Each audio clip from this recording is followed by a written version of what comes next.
El CUI, Centro Universitario de Idiomas, certificados y diplomas UBA. Informes en www.cui.edu.ar o al 53 52 8000. Viernes 17 horas. Arnaldo Goenaga y Carlos Valle conducen La Tercera Edad de la Década Ganada. Un programa que te habla de frente. Viernes 17 horas.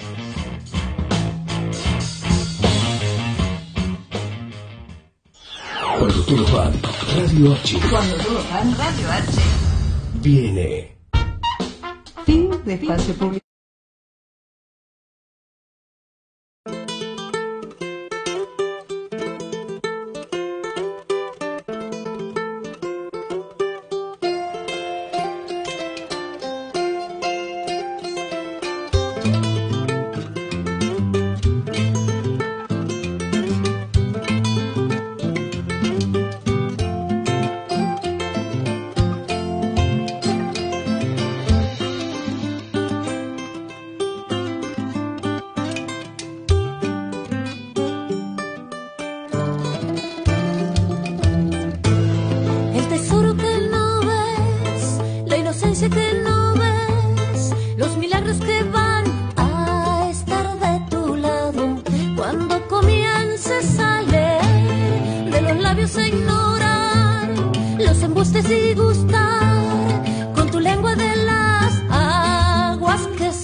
Tardes, amigos y amigas y amigues, ¿cómo andan? Muy bien, ¿cómo andan ustedes? Bien. Estamos acá celebrando serenamente, como nos recomienda el presidente Macri, el Día de los Derechos Humanos, 10 de diciembre. ¿Escucharon hablar del tuit del presidencial?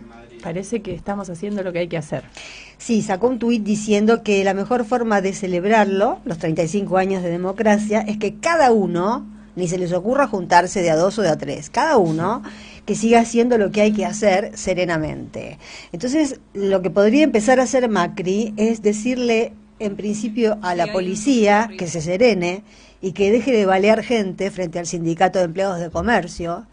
Podría decirle a la Gendarmería que se serene y que deje de detener gente, de violar la autonomía universitaria y de reprimir a quienes están haciendo la toma en la Universidad Nacional de Río Negro. Ejemplos sobran. Podríamos seguir con esta larga lista de gente que no está serena en la Argentina de Macri. No está sereno ni el que no puede comer, ni el que no puede laburar, ni el que, como dice Clarín, se está preparando para pasar unas fiestas regalándoles cajas vacías a sus hijos, porque hay que ser sorete para escribir eso, disculpen la palabra. Me acuerdo que una vez dije esa palabra en 678 y estaba Carlitos Barragán enfrente que me miró como diciéndome, Sandra, te estás extralimitando, y yo lo miré y le dije, perdón, es que quería ser precisa. Me estaba refiriendo a Sandra Borghi en aquel momento, una periodista de TN que suele sacarme, solía sacarme cuando veía en aquel momento TN. Pero quiero decir, esto de la apelación a la serenidad del presidente es una reconfirmación de que está fuera del lenguaje, de que no sabe lo que dice, de que de alguna manera está sacado de la escena. Está sacado de la escena. Es alguien que no tiene... Estaba viendo también los índices de estos 3 años, que fueron dolorosos para todos nosotros. Sí, chicos, se escucha mucho todo lo que ustedes hablan acá. Esto fue para los chicos y las chiques del control. El dólar aumentó en estos 3 años el 290%, la inflación el 158%, la pobreza el 33%, el gas el 747%, la electricidad 1.644%. Y así podríamos seguir con una larga lista de cosas que no nos permiten estar serenos, Macri. Nosotros, y digo nosotros por la enorme mayoría de argentinos que hemos dado sobradas muestras en los años pasados, en esas multitudinarias manifestaciones, y eran multitudinarias. Sin ir más lejos, ayer vimos las fotos de nuevo y escuchamos en las redes el último discurso de Cristina Fernández como presidenta. Estuvimos allí muchos de nosotros, si no todos, y si hay algo que anhelamos, que añoramos, que extrañamos, es la serenidad en la que transcurrían nuestras vidas. Todo eso se rompió con Macri. Todo eso se rompió cuando, por ejemplo, ayer la policía salió a reprimir a los hinchas de River que fueron a festejar al Obelisco. Eso se rompe cuando se deja de tener trabajo y cuando uno protesta y lo gasean. Se rompe cuando no hay una sola vara para medir al pobre y al poderoso. Se rompe cuando hay presos políticos. En fin, una enorme cantidad de cosas que podríamos enumerar, porque Macri es la antiserenidad. Por eso debe meditar y por eso le debe gustar el yoga, porque busca lo que no tiene. Y desde aquí nosotros seguimos observando el mundo, que está en consonancia cada vez más. Este programa empezó así y siguió así, y creo que nos queda un programa más de esta temporada, de este ciclo, seguramente hasta marzo. Pero seguir así porque, bueno, fue así también cuando estábamos en Del Plata, fue así también cuando estábamos en Nacional. Es un programa que trata de analizar los hechos que tenemos acá a la vuelta, que pasan acá enfrente, o que pasan en el interior de nuestro país, pero analizándolos de alguna manera que permita esa costura con los hechos que pasan en otros países, porque esa es la comprensión histórica. Nosotros no podemos ceñir esta idea que trajo Néstor a la escena argentina, Néstor Kirchner, de la comprensión histórica, a la comprensión de lo que pasa solamente en la Argentina. Tenemos sobradas muestras, cada día más, de que vivimos en un mundo que está atravesado por una época que es la que manda. Yo recuerdo una vieja frase de sociología, de un libro de sociología que cursé cuando era muy, muy chiquita, después levantaron la carrera, o yo me fui y no aguanté. La carrera la levantaron, pero creo que yo me fui antes de que la levantaran porque era insoportable. Esto era el 76, imagínense, ¿qué tipo de sociología se podía estudiar en el 66? En el 76 era como Macri diciendo celebremos cada uno serenamente. Era más o menos la misma analogía. Y esa frase decía que los hijos se parecen más a su época que a sus padres. Y nosotros en muchos aspectos podemos hoy constatar eso.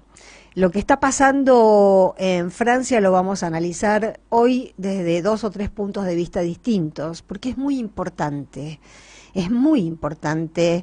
entender las lógicas que rigen los hechos, porque a veces esas lógicas se pueden prever, a veces esas lógicas son conspirativas y efectivamente hay alguien, como pasó con la primavera árabe, que la planificó.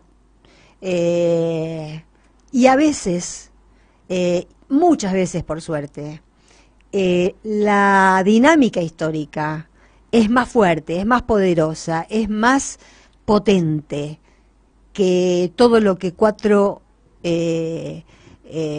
canallas se junten a planificar. Pero solamente esas lógicas conspirativas pueden ser saltadas por adelante, es una palabra que aquí usamos mucho, a mí me parece clave la idea de saltar, porque si uno no salta se enreda, si uno no salta se queda pegado al debate que te presentan, a la discusión que te ofrecen, que te dan servida en bandeja. Si uno no salta, queda atrapado en la red de la araña. Entonces hay que saltar. Y una manera de saltar, intelectualmente, políticamente, es entendiendo. Ellos no quieren que entendamos, porque si no tendríamos libertad de prensa, si no, no estaríamos haciendo este programa desde esta radio, que es maravillosa, que es acogedora, pero que es una radio online. Estaríamos en una radio, yo podría trabajar en alguna otra radio. Muchos de los medios que cerraron no hubiesen cerrado. La pauta publicitaria se repartiría equitativamente como corresponde por ley. Si nos quitan todos esos derechos y sacan del medio al periodismo, porque en la Argentina no existe más el periodismo y está dejando de existir en el mundo el periodismo, y encima lo que tenemos para reemplazarlo son redes que ya están compradas por ellos mismos, porque Google y Facebook van a las reuniones con ellos y les ceden nuestros datos. Entonces también hay que saltar por sobre la lógica de las redes sociales. La única manera de saltar es entendiendo y percibiendo. Son dos operaciones, una intelectual y la otra sensitiva, que hay que engarzar para poder darnos cuenta, por ejemplo, mirando a Francia en estos días, que están cantando multitudes, canciones de Quilapayún en francés, están haciendo piquetes, tocando el piano con música clásica, están inundando el Sena con botes llenos de gente con chalecos amarillos, la gente se casa en los piquetes, están armando algo que tiene que ver. No hicieron lo mismo cuando les tocó a los españoles, no hicieron lo mismo cuando les tocó a los portugueses, ni hicieron lo mismo cuando les tocó a los griegos.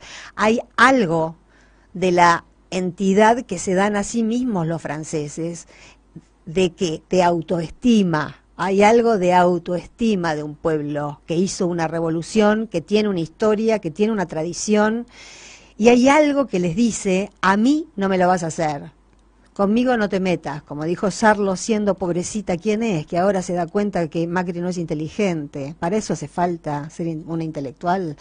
Bueno, saquemos a Sarlo del lado, que es un personaje menor. Pero lo que quiero decir es que los franceses que estuvieron y forman parte del eje central del mundo, del poder central del mundo, son los primeros ciudadanos centrales que caen en la tela de la araña neoliberal. Y esto es lo que no están permitiendo. Lo bancaron cuando les tocó a los griegos porque los consideran inferiores. Lo bancaron cuando le pasó a Europa del Sur porque la consideran inferior, porque España se integró tardíamente a la Unión Europea, porque Portugal siempre fue pobre, aunque ahora es al que mejor le va de a todos, ¿no? Con su gobierno de izquierda. Pero cuando el agua llegó al río francés, cuando llegó al Sena, ahí los franceses se dieron cuenta que se les terminaba la chance de vivir para algo más que para trabajar y comer, que es lo que estamos haciendo nosotros, los que tenemos mucha suerte todavía, que nos consideramos afortunados si comemos todos los días. Esta, no sé si lección, porque es muy etnocéntrica, muy eurocéntrica, no digo una visión almibarada, no digo una mirada de fan, pero sí una mirada de observadores muy interesados en ver qué pasa cuando de verdad un pueblo dice basta, y ahí no hay grieta que sobreviva, porque cuando ese pueblo se constituye en tal y los chalecos amarillos tapan otras diferencias, tapan religiones, tapan tendencias políticas, tapan diferencias por las cuales en otro momento esa misma gente se hubiera agarrado a trompadas, pero se han puesto de acuerdo en una sola cosa: no los van a joder, y lo van a lograr.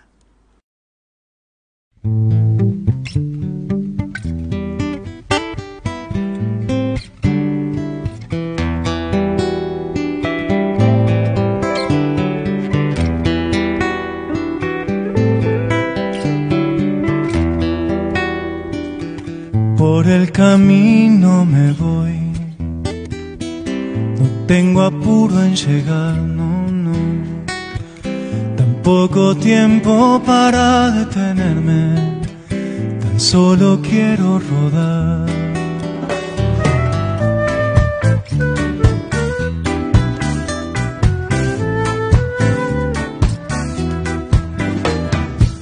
Voy con el viento detrás, él va empujándome a andar, porque tan solo soy un barrilete que con la tarde se va.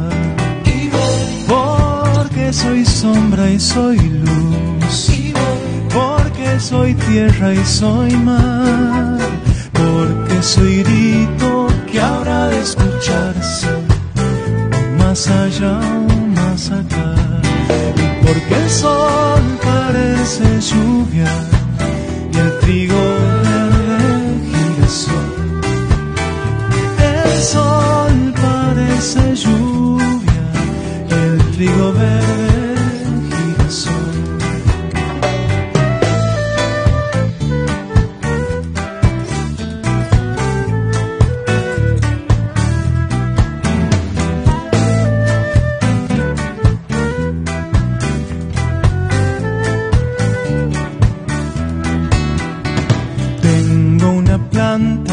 Y un perro azul que siempre la riego y le doy luz. Fumamos juntos bajo las estrellas donde ya no hay multitud. Porque no puedo volver, porque así puedo cantar, porque mis ojos serán de la tierra. Bueno, comentábamos en el editorial así muy al pasar que ayer fue partido, que después hubo represión acá en Buenos Aires, pero también Fernando, nuestro productor, me estaba mostrando que salió en La Nación que en Europa se vio a los hinchas argentinos festejar como europeos. Exacto. O sea, dándose la mano, No eran racistas, educadamente. Con un toque importante de xenofobia. Exacto. Bueno, ¿cómo la pasaste vos que sos de River? Hay gente contenta. No puedo decir que la pasé bien, pero el final fue... ¿Y por qué no la pasaste bien si ganaron? Primer tiempo, íbamos perdiendo 1-0. No te puedo creer. Y me tuve que ir al baño. ¿De los nervios? Me miré en el espejo y me dije a mí mismo, aflojá, Sergio, porque te estás pasando de rosca. Estaba muy loco, muy loco. Ajá. Luego, el segundo tiempo, faltando minutos, hubo una pelota que pegó en el palo de Boca y se me despertaron todos los fantasmas de la cantidad de veces que Boca nos ganó en el último minuto. Es imposible transmitirte a vos, que no sentís el fútbol. No, yo todavía, yo recién voy entendiendo que es gol aunque la pelota no toque la red. Pero fue muy fuerte porque aparte hay algo muy loco que es, mucha gente me felicitó. ¿A vos? A mí, por ser hincha de River, siendo que, en definitiva, yo no hice nada. Es que estamos muy europeos últimamente. Très bien, très bien. Très buen nivel. Tenemos reunión de très buen nivel. Pero te felicitan porque sos hincha de River, y está bien porque yo felicitaría a otro, pero al mismo tiempo yo no hice ningún mérito, salvo dar la cara y decir, hola, soy hincha de River. Pero bueno, fue muy loco lo que pasó con este clásico porque hace 40 días que se viene tratando de definir la Tenemos situación. a alguien en la línea esperando que le demos la palabra, o sea, que después me contás tus experiencias. ¿Alejandro Paré? Pero, Hablemos. wow. ¿Hola? ¿Alejandro? Hola. No, solamente respondo al apellido Muro. Está bien. Por suerte en nuestro caso ya no es el muro de los lamentos. Así podemos hablar de fútbol y podemos hablar de lo que el fútbol representa o representó en estos días en la sociedad. Empecemos por lo segundo, ¿no? ¿Se terminó de ensuciar el superclásico o no? Yo no llamaría ensuciar, yo directamente llamaría que se rompió. Yo creo que algo se rompió en serio, más allá de lo que vimos ayer, de esa idea de bueno, que hubo un partido de fútbol y unos ganaron y los otros perdieron. Ahora hay como una especie de sobreactuación también de los dirigentes, ¿no? Tratando de bajar, de poner calma a esto. pero la verdad es que quedó como muy demasiado en la superficie, que muy por encima del juego, muy por encima de los jugadores, muy por encima de todo lo que hay alrededor. Lo que primaron fueron los negocios, en algunos casos personales, intereses oficiales, intereses de los organismos en cuestión, y entonces creo que rompió de alguna manera todo lo mágico, ¿no? Recién hablaban del toque europeo que se lee en los diarios. Ayer la transmisión nos intentaba mostrar todo el tiempo lo maravilloso que es el Santiago Bernabéu y la organización en Europa y demás, cuando lo que no se ponía era el nombre y apellido de qué había pasado acá. Acá hubo un operativo de seguridad que fue por lo menos negligente. Yo creo que más que negligente, sospechoso, ¿no? Y por eso terminamos en Europa. Claro, y lo otro sospechoso es que si se hizo mal el operativo de seguridad, ¿por qué no agarrar y hacerlo bien? ¿Por qué terminó llevándose el superclásico para allá? Además del negocio, ¿hay algo político en el medio? Ya, yo creo que hay una idea que un poco, yo estuve en el Monumental ese día, estuve por laburo, por tiempo, estuve toda la tarde. Y la verdad es que creí que que había pasado las cosas que suelen pasar en el fútbol. Con el paso del tiempo lo que veo es algo que me parece casi una dinámica, casi una línea coherente de lo que viene haciendo este gobierno con el fútbol, que es empeorarlo cada vez más. Y cuando digo empeorarlo cada vez más, es generar la idea de caos y la idea de desastre, porque lo que quiere este gobierno con el fútbol es hacer entrar a las empresas privadas. Es terminar con las asociaciones civiles, o por lo menos hacerlas convivir con sociedades anónimas, y para eso tienen que instalar una idea de caos permanente, de que acá no se puede. Entonces nos ganaron, o ganó la idea de que en Argentina no se puede hacer un superclásico, un Boca River, y no es cierto eso, no hay que aceptarlo. Ellos no pudieron hacerlo, o no quisieron hacerlo. Bien, pero por otro lado, no es menor el hecho de que la AFA está gobernada en este momento por un casi representante de Angelici, que es casi un representante de Macri. ¿En qué medida una derrota de Boca iba a afectar al macrismo en Boca, ¿no? Por eso te decía que hay algo político además del negocio. Sí, igual yo no caracterizaría a Chiquitapia como un representante de Angelici, ¿no? Yo creo que ahí hay contradicciones y hay muchas tensiones, porque no olvidemos que hay hasta una relación familiar entre Moyano y Tapia, en fin. Es como todo la cosa política dentro del fútbol tiene esas complejidades. Pero respecto a lo que vos decís, yo creo que efectivamente una derrota de Boca al menos golpea al punto de origen del macrismo, que es Boca, ¿no? O sea, golpea hacia adentro de Boca, eso está claro. Angelici va a tener que rearmarse adentro de Boca.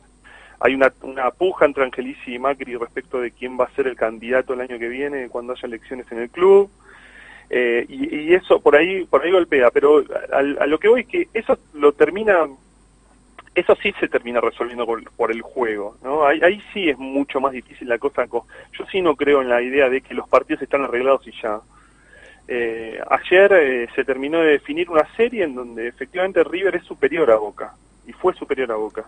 Y después hubo fallos arbitrales que en algunos casos fueron curiosos o discutibles, pero el juego se termina de resolver.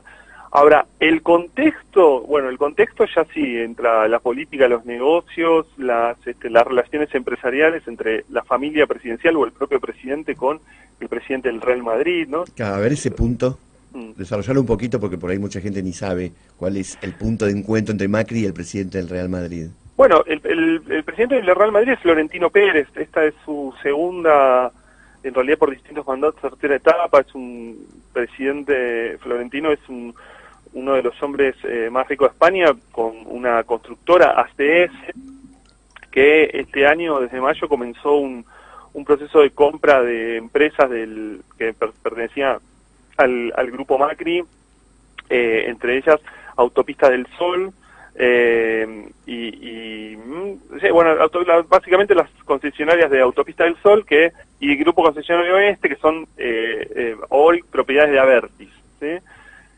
En octubre termina de generar un control con asociación con otras empresas, Florentino Pérez, y el martes 29 de noviembre, es decir, el mismo día que la Conmebol dice que este partido se tenía que jugar en el exterior, se publica un decreto presidencial en donde se blinda ante posibles inflaciones y ante devaluación a los concesiones de peaje, es decir, al propio Florentino Pérez.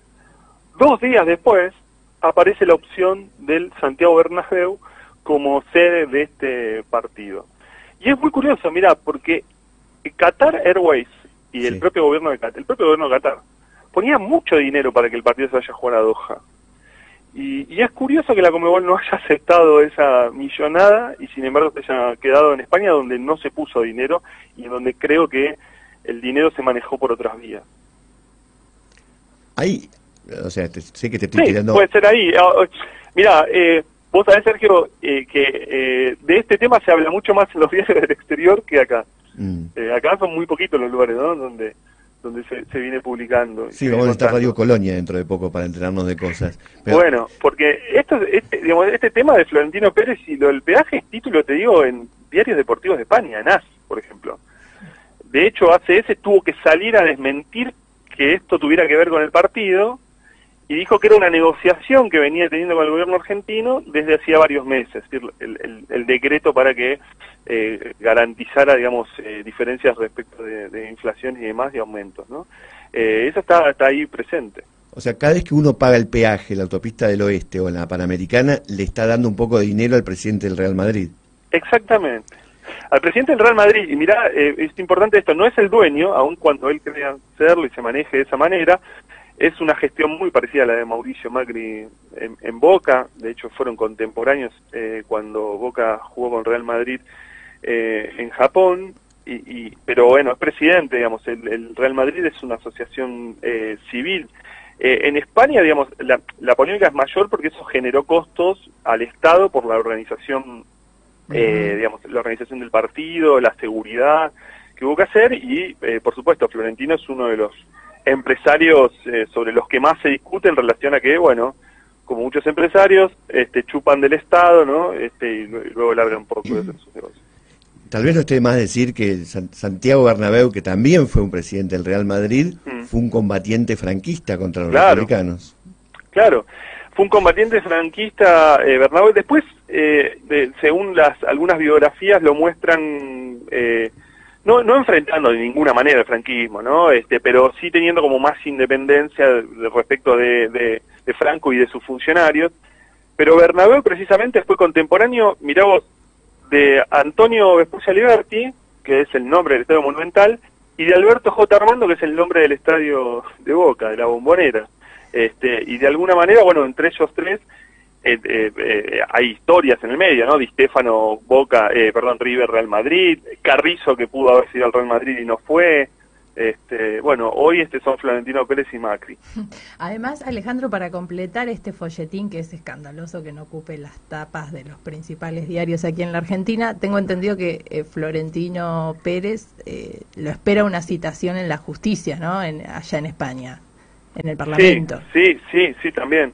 También, digamos, hay cuestiones que se están definiendo en Corte de Justicia, incluso el propio aumento todavía no está definido, ¿no?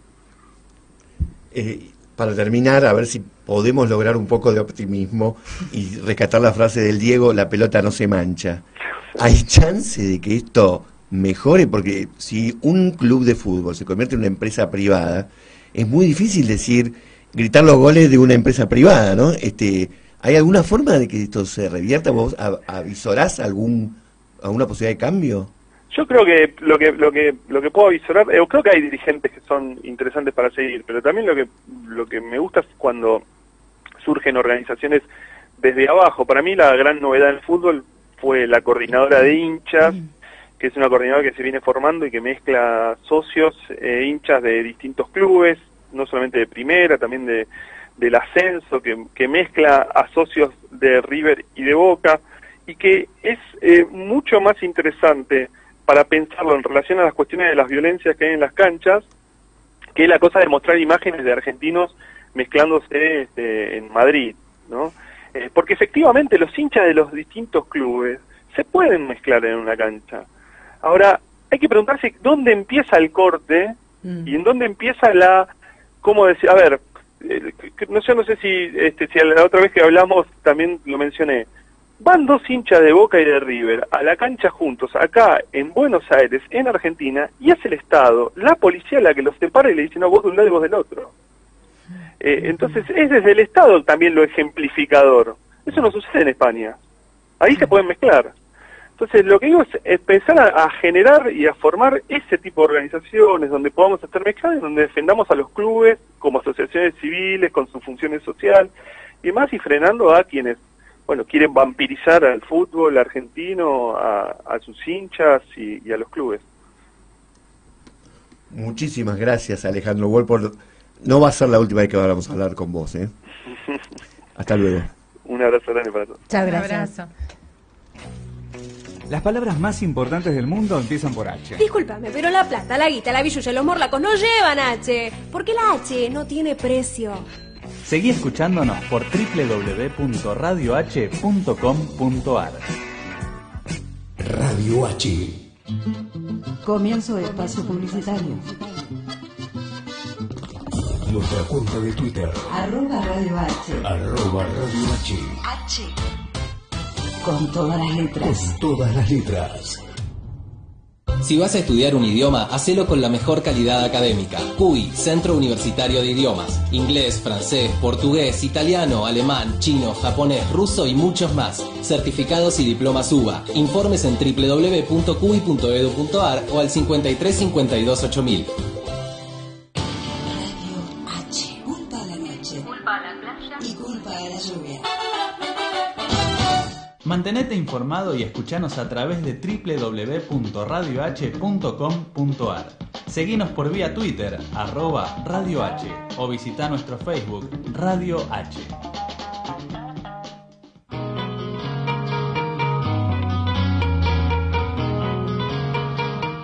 Viernes, 18 horas. Original y Copia es un desafío colectivo gestado en la Escuela Popular de Medios Comunitarios. Con Guillermo, Jorge, Ángel, Félix, Celso y Carlitos.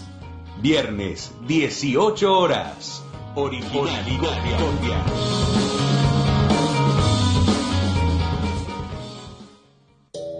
Las palabras más importantes del mundo empiezan por H. Hambre. Hambruna. Hambrientos. Porque la H también nos indica contra lo que hay que luchar.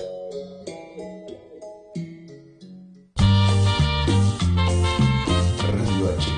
Si quiere, te quita lo bailado. Para trabajar. Para viajar. Para conocer gente. Para vos. Para toda la vida. Estudia inglés con la mejor calidad académica en el CUI, Centro Universitario de Idiomas. Certificados y diplomas UBA. Informes en www.cui.edu.ar o al 53 52 8000. Radio H. Culpa a la noche. Culpa a la playa. Y culpa a la lluvia.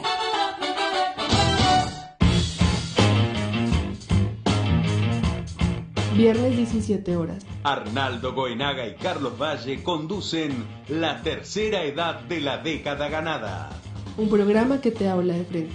Viernes, 17 horas.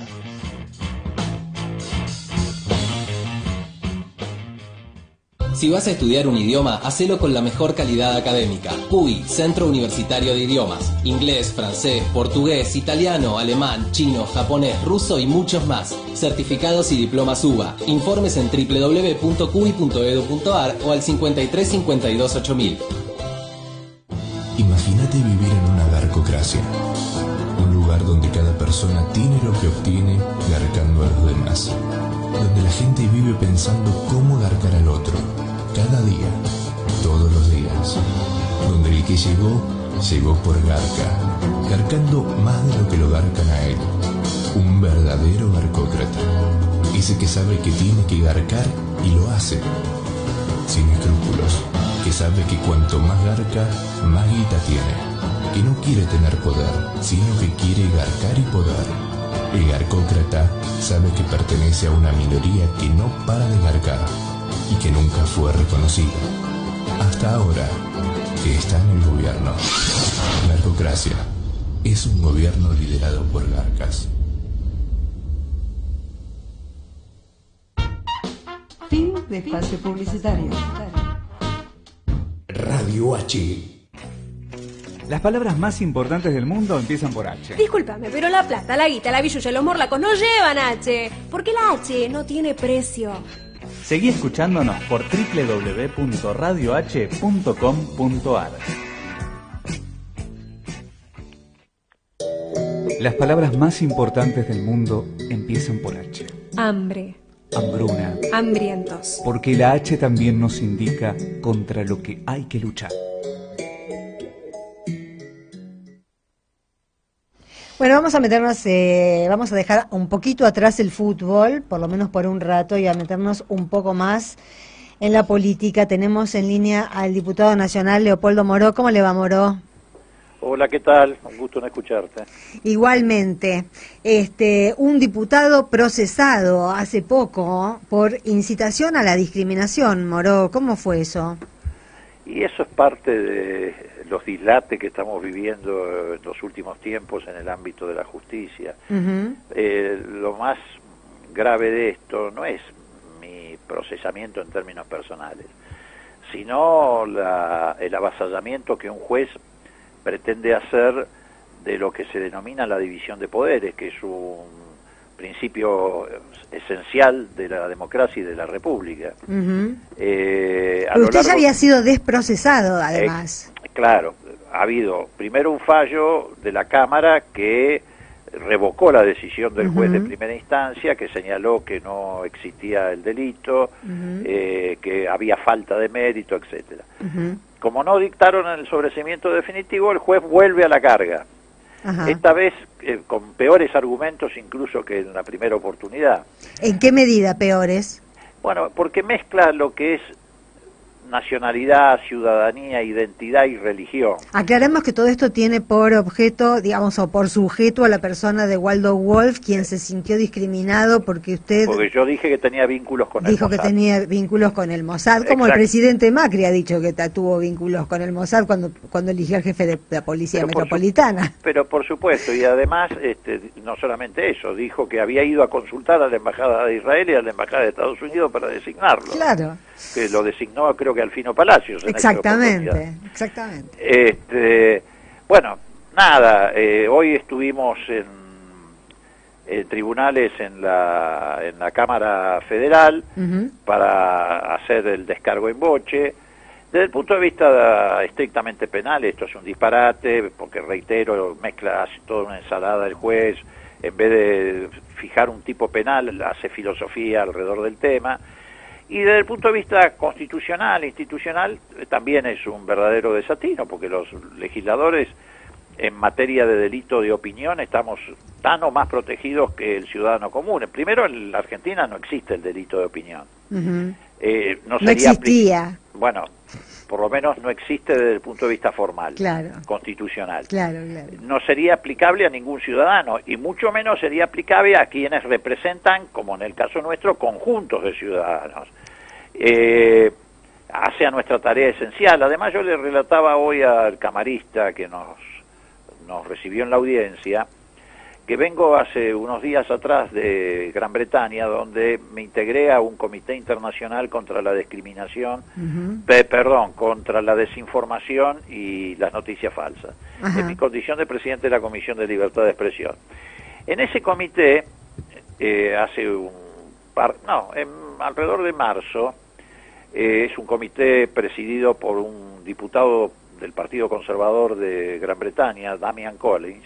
Se viene haciendo una investigación sobre este problema de la Big Data, cómo han sido usados datos de Facebook robados por una empresa Cambridge Analytica, que entre otras cosas participó de campañas contra el gobierno anterior en la Argentina. La campaña del 2015. Sí, 2014 y 2015. 14 y 15. Sí. Campañas que tuvieron financiamiento de los fondos buitres, de la que participaron servicios israelí, y el propio presidente allá de la comisión, el conservador, en el interrogatorio, porque allá el Parlamento se hace valer, no es como acá, no se entregan a los poderes dominantes. Vos podés ganar mucha plata y mucho liberalismo económico, pero las grandes empresas no pueden interferir al poder político, interfieren al poder político y tienen dolores de cabeza muy serios. Bueno, el presidente de la comisión lo interrogaba sobre la participación de los servicios israelíes en esta campaña, y a nadie se le ocurrió, por eso, tratar de calificarlo de antisemita. Porque la cadena lógica de su procesamiento es que, como usted dijo, que Waldo Wolf tiene vínculos con el Mossad, usted es antisemita. Exactamente. Esa es la cadena lógica. Mira, eso me hace acordar a una definición que tuvo hace muchos años atrás César Jarolaski. Paradójicamente César era de religión judía.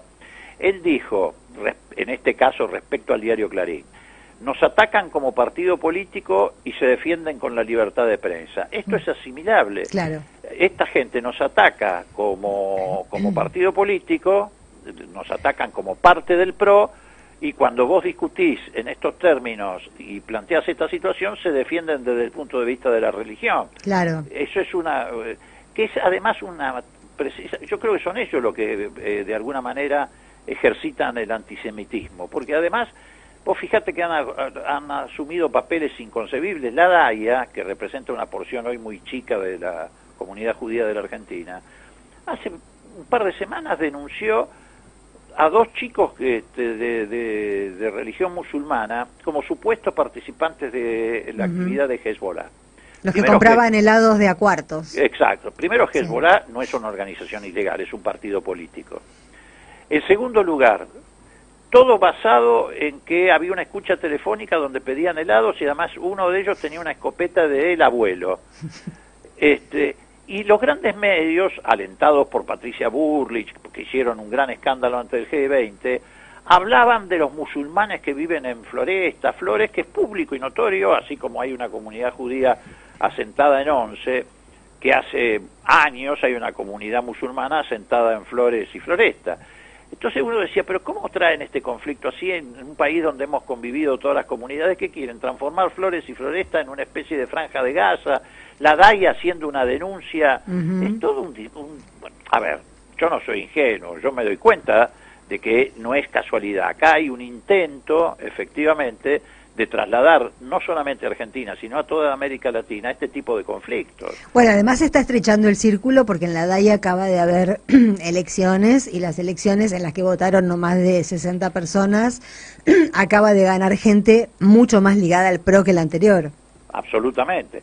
Que formaron parte en su momento de esa campaña intensa que se hizo en el 2014 y 2015 contra el gobierno argentino, apoyándose en el tema del memorándum con Irán y en la posterior muerte de Nisman. Esa campaña también tuvo origen en el exterior. A ver, Nisman tenía en sus cuentas, en las cuentas estas que se le descubrieron, cuentas secretas, dinero negro, tenía aportes de los socios de Paul Singer, por ejemplo, de Adelson, tenía un aporte de $200.000.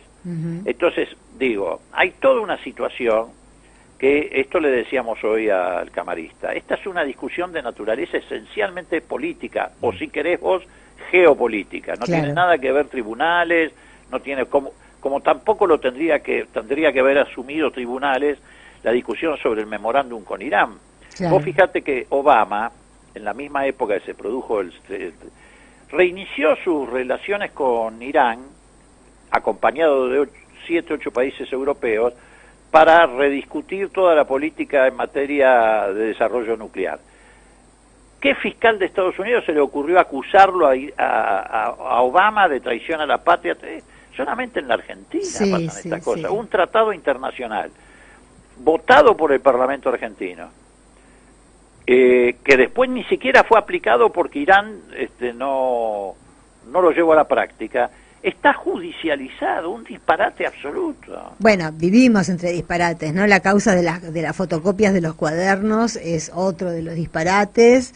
Usted hace unos instantes la mencionaba la ministra de Seguridad, Patricia Bullrich, otro de los... Bueno, sería solamente un disparate si no pudiera volverse una tragedia, la resolución la última resolución que da permiso o que insta a las fuerzas de seguridad a disparar por la espalda ante la posibilidad de una huida, cuando uno nunca se enterará si es que el disparo se produce y se produce la muerte, si quien murió estaba escapando o no. Mira, desgraciadamente yo te diría que va a producir tragedias. Sí. Eso es inevitable, porque no se trata solamente del protocolo, sino de la señal política que eso significa hacia las fuerzas de seguridad, tanto federales como provinciales. Si vos le decís desde el gobierno de turno a las fuerzas de seguridad, a través de un gesto de este tipo, hagan lo que quieran, tiren a matar, eso inevitablemente va a producir tragedias. Claro. Desgraciadamente. Por eso te digo, estamos en un momento de fuerte vulneración del Estado de Derecho. Es como si quisieran llevarnos del Estado de Derecho a un estado de excepción. Bueno, muchos percibimos que ya estamos en un estado de excepción, ¿no? Porque no sentimos como ciudadanos que tenemos garantías constitucionales. Bueno, sí es así. Vos fíjate que yo también hoy en la audiencia decía al tribunal que era paradójico que hoy, 10 de diciembre, se cumplen 35 años de la democracia, yo tuviera que estar explicando en un tribunal cómo los jueces pisotean el Estado de Derecho y pasan por encima de los principios básicos de ese Estado de Derecho, por ejemplo, en este caso, la división de poderes.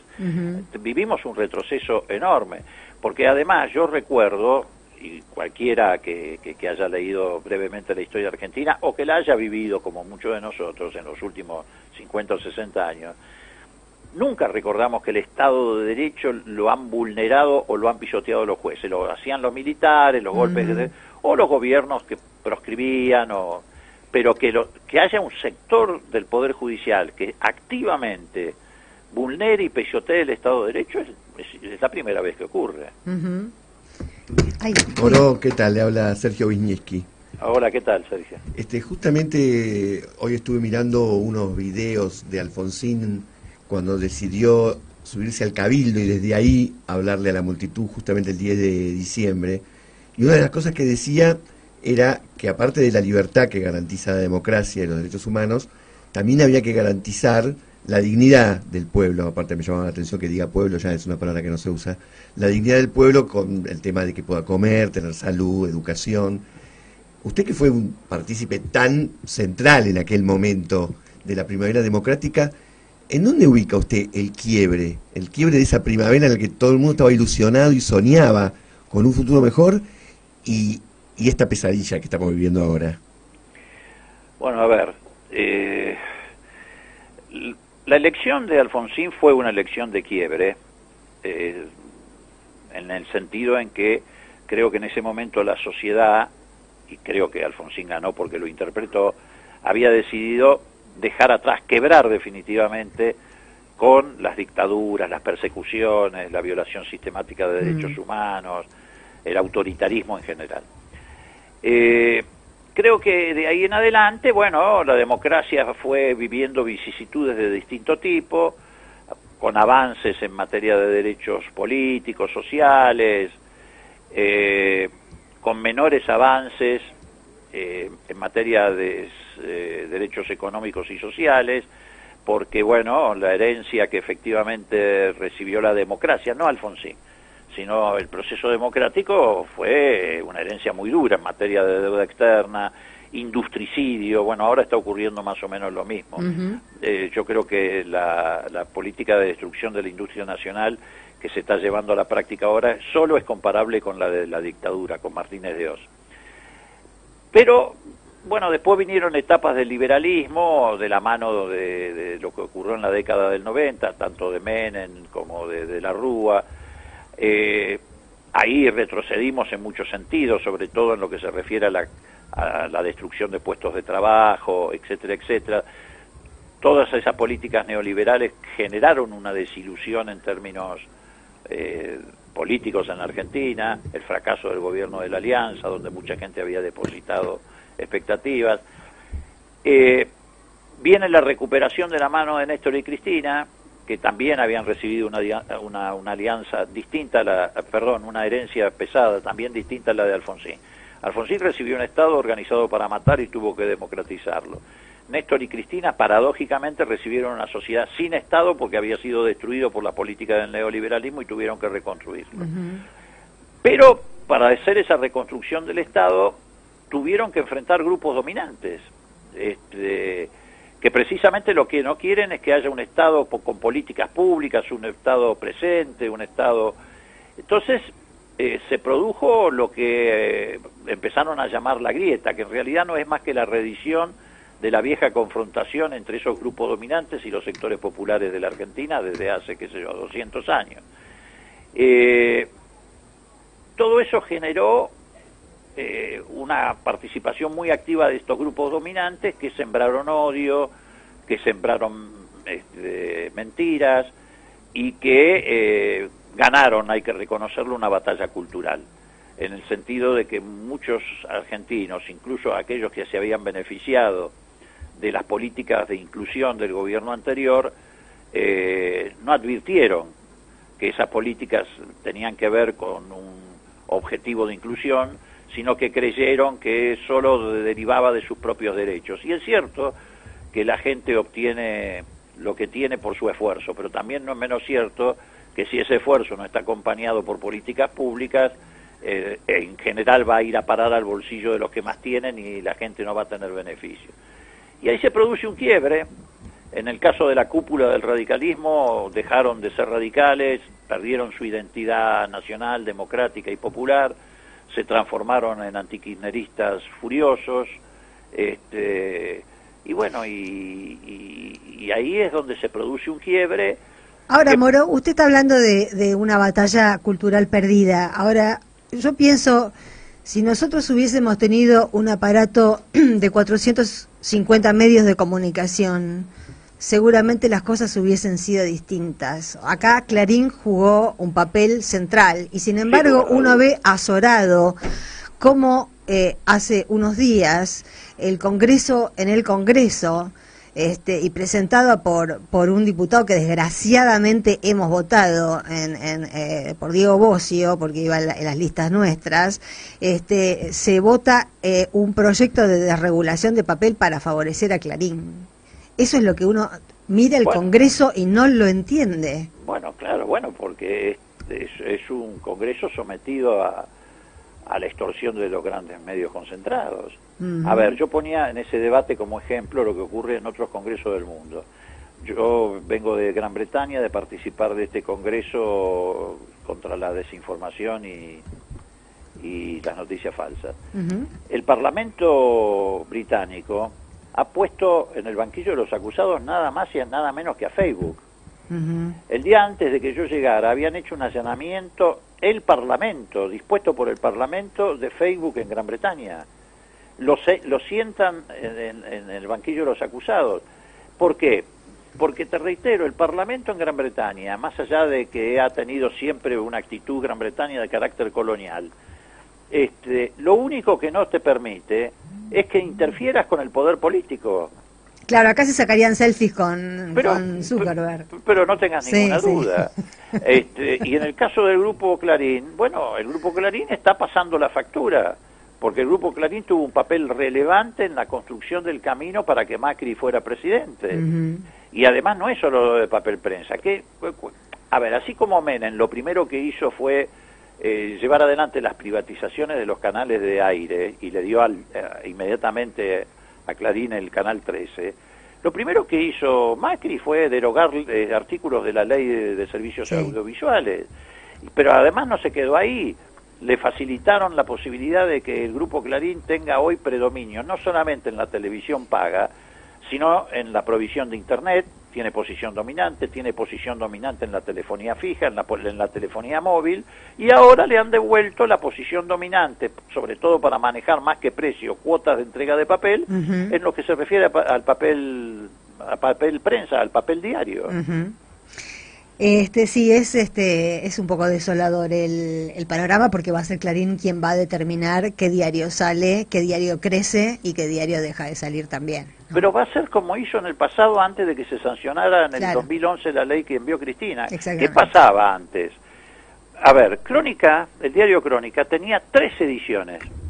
vendía más ejemplares diarios de lunes a viernes que Clarín. Claro. Clarín lo apretó con papel prensa, quedó con una sola edición y con menos páginas. ¿Qué pasó con Ámbito Financiero? ¿Qué pasó con el Día de la Plata? La mayoría de los diarios del interior, los que no se sometían, tenían que pagar más el papel o nunca tenían cuota de papel y tenían que importarlo. Claro.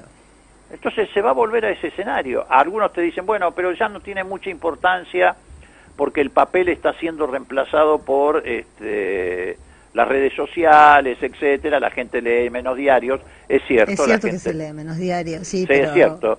Pero hay diarios que siguen teniendo un monopolio que les permite fijar agenda. Totalmente. Totalmente, y además las redes sociales no gozan de la credibilidad que goza un diario, aunque se llame Clarín, ¿no? Bueno, ya sabemos por dónde tenemos que empezar si queremos que las cosas alguna vez cambien de verdad. Sí, yo creo que cuando hablamos de un cambio de verdad, más allá de, bueno, el esfuerzo que hay que hacer el año que viene para ganar la elección, sobre todo para que la sociedad argentina no sea derrotada por segunda vez, no porque, a ver, no es porque nosotros corremos riesgo de una derrota. Si acá hay reelección del macrismo, de este modelo, la derrota la va a sufrir la sociedad, no nosotros. Claro. Pero más allá de eso, para empezar de nuevo, yo creo que en la Argentina hay que tener una nueva constitución. Porque si hay algo que debemos sacar como enseñanza, es que no pudimos darle categoría constitucional a las transformaciones. Y entonces eso hizo que se retrocediera en muchos sentidos. Y esto hay que solucionarlo con una nueva... Ni siquiera alcanza con una reforma constitucional. Porque en las reformas constitucionales vos haces reformas a los aspectos operativos de la Constitución, pero si no cambias los aspectos doctrinarios de la Constitución, después te usan eso para neutralizar los cambios operativos. Absolutamente. Cada vez creo que hay más conciencia y más consenso en relación a que es por ahí por donde hay que empezar. Diputado Moro, muchísimas gracias por la conversación. No, al contrario, gracias a ustedes por la paciencia, que les vaya muy bien. Chao. Chao.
La próxima nota, contar que estamos Sí, escuchando. reconocieron Cari. las voces, eran No. las de Ricardo Mollo y Charo Bogarín de Tonolec. Ah, Es mirá qué interesante. una canción que surge de un proyecto que se llama Canciones Dibujadas, donde Tute, el dibujante, Sí, también. hizo las letras y varios músicos hicieron la música, en este caso Jaime Torres. Es el hijo de Caloi. Tute. El hijo de Caloi, así es. Y dibujante y también hace canciones ahora, y este jueves presenta este proyecto de canciones dibujadas en el Teatro Sirgu con entrada gratuita. Así que está piola para ir a verlo. Bueno, ya hemos informado, que para eso lo tenemos a Miqueleto, que sabe tanto de estas cosas, y vamos a dialogar con, con nuestro columnista Jorge Elbaum. ¿Cómo le va, Elbaum? Hola, ¿cómo están ustedes por ahí? Bien, acabamos de hablar con Leopoldo Moró hace unos instantes sobre su procesamiento, sobre su reprocesamiento, por el tema de Waldo Wolf. Así es, sí. No sé si habrá contado que el llamamiento argentino judío estuvo con él hoy a la mañana. No, Y contó grabó. que estuvo en una audiencia y contó parte de lo que le dijo del descargo que hizo frente a la cámara, pero el llamamiento estuvo acompañándolo. Efectivamente, y grabamos un video que, bueno, lo haremos circular hoy a la tarde. Ah, bárbaro. Con uno de los integrantes del llamamiento que estuvo ahí también entregando un escrito en solidaridad y repudiando la presentación de Waldo Wolf. Es un despropósito el procesamiento, digamos, la cadena lógica que hace el juez Torres para concluir que Moró está discriminando es un disparate total. Sí, nosotros en nuestro documento que agregamos comentábamos que es como que yo diga que alguien es de la CIA y me acusen de discriminación contra los protestantes, o como que yo diga que alguien es del M15, que es el Servicio de Inteligencia Inglés, y que alguien me acuse de discriminación a los anglicanos, y así sucesivamente, ¿no? Es una ridiculez absoluta, porque cualquier centro o de inteligencia, digamos, no tiene religión, esos muchachos no tiene justamente lo que precisamente no tienen, sino intereses, defienden intereses de seguridad nacionales, y no tiene nada que ver con la religión. Bueno, Claro. Lamentablemente vivimos en una etapa donde a una persona que defiende a Cristina Fernández de Kirchner en las redes sociales, en el Facebook, se la detiene, como pasó ayer en Córdoba. Claro. Jorge, en realidad habíamos conversado sobre un historiador cuyo nombre yo no recuerdo. Y yo sí, y después me puse a pensar que vos tenés una historiadora ahí en la mesa, no sé si estará Sí, presente. tengo Está presente. No, que debe saber enormemente de este muchacho que yo admiro mucho, que se llama A.P. Thompson, Edward Obvio. Palmer Thompson, Sí. que bueno, yo lo traje a comer con Sandra y conmigo en un diálogo. En un diálogo, Porque falleció. Efectivamente, no lo traje verdaderamente porque el muchacho es pichón, digámoslo. Están pero ahí está haciendo conmigo. espiritismo mientras cenan. Sí, no, pero está conmigo siempre, es un muchacho que leí de pibe y que realmente me influyó fuertemente, y lo charlamos y me pareció interesante traerlo, y Sergio opinará seguramente conmigo, en relación a lo que pasa con Francia. Uno de los grandes temas que trabajó A.P. Thompson es tratar de entender desde una visión cultural, cuasi antropológica, cómo se formó realmente, cómo se forman las clases en la realidad, no en los textos, en la teoría, sino la formación de la clase obrera inglesa. Él da un concepto que es clave para entender la formación de las luchas sociales a lo largo de la historia, y es que la gente no constituye su identidad leyendo, Claro. o no constituye su identidad a partir de la influencia de discusión en los bares. La constituye fuertemente, prioritariamente, a partir de experiencias en común, de la lucha en común, del sufrimiento en común, del enfrentamiento en común a un enemigo de clase. Y eso es lo que me parece que está pasando en Francia, de alguna manera, más allá, por eso, de las disquisiciones periodísticas berretas que hacen los medios de comunicación acerca si son integrantes de la extrema izquierda, extrema derecha, etcétera. Lo que está pasando básicamente es que sectores vapuleados por los proyectos económicos del neoliberalismo salen a las calles y muestran su descontento, su bronca, su odio en un país que tiene historia, ¿no? Pero nosotros también tenemos historia. Estos días circuló un un video muy interesante de un pibe argentino-francés a quien le preguntaba un idiota periodista argentino, bueno, esto parece a Argentina, le decía, ¿no? Y el tipo decía, no, pero esto es Francia, acá sucedió el Mayo francés, acá estuvieron los piquetes de 1870, de 1848, digo, cada país tiene su historia de luchas y eso se transmite solapadamente, y la gente cuando nace en un país sabe, aunque no tenga los nombres exactos, que tiene luchas atrás. Entonces es más fácil encender la mecha en un lugar como Argentina que en otro como en Brasil. Claro. Digamos, ¿no? Ahora, yo hoy recién en el editorial estaba comentando, no sé si estarás de acuerdo con el concepto, que, digamos, los franceses presenciaron como el neoliberalismo, la troika, castigó a los portugueses, a los españoles, a los griegos, a quienes la Unión Europea siempre consideró pueblos periféricos, en realidad participantes de la Unión, pero pueblos periféricos. Los franceses son el primer pueblo realmente central con el que se mete la troika, y lo que le están diciendo, me parece, esa es una lectura, es con nosotros no, acá no. Sí, yo creo que, digamos, en Francia ya hubo, a partir del nacimiento de la Unión Europea, en Francia específicamente, varios momentos de gran enfrentamiento, sobre todo el que lideraron los campesinos y lo que serían la gente vinculada al agro, los Claro, pequeños. para no dejar entrar a los McDonald's. Efectivamente, sí. Es decir, hay como... Y Francia, yo creo que en realidad cada historia, y no solamente la europea, la latinoamericana, muchas veces Edward Said, un brillante escritor palestino norteamericano, en un libro que se llama Orientalismo, más o menos le espeta a muchos de los teóricos o pensadores occidentales de que solamente miran su ombligo y que no entienden que los otros, los lejanos, tienen su historia. Bueno, aunque no parezca, nosotros estudiamos mucho de la Revolución Francesa, pero no conocemos la historia de las luchas de los franceses. Hace poco tiempo hubo unos terribles enfrentamientos en Marsella, hace 3 o 4 años atrás, etcétera. Es decir, digo, obviamente que Francia no es Alemania, digamos, tiene su historia particular, ¿no? Y creo que, bueno, que el neoliberalismo se expresó en términos combativos estos días en Francia, y en términos políticos muy importantes en Portugal, donde ya hace 6 años una alianza del Partido Comunista, la Nueva Izquierda y los medioambientalistas han hecho un frente que han sacado a Portugal del desastre, y es el único país, el país que más crece en Europa después de Alemania, gracias a las políticas contra la austeridad. O sea, digo, me parece que hay que tratar de meterse mucho en las particularidades, que es lo que nos enseña A.P. Thompson, ¿no? De entender que las culturas en común y los trayectos sociales de los pueblos tienen hitos, y esto lo que está pasando en Francia es un hito que, bueno, estaría bueno que muchos países y muchos pueblos del mundo los imiten, ¿no? Hola, Jorge. ¿Cómo estás? Ya se saludaron. No importa, nosotros queremos saludarnos 2 veces. ¿Cuántas veces se van a saludar? Toda pregunta empieza así. Hola, Jorge. Hola, Jorge. Hay 2 cosas que me llamaron mucho la atención que van en línea con lo que vos estás diciendo. Una, se vieron imágenes de mucha gente agarrando un automóvil de esos que son caros y lo dieron vuelta y luego le prendieron fuego. Y a ese tipo de acciones, hecho por lo de las casacas amarillas, es lo que estamos viendo, que en Francia va ganando cada vez más adeptos y más simpatía, cuando acá sabremos lo que podría llegar a ser los medios de comunicación viendo una imagen como esa.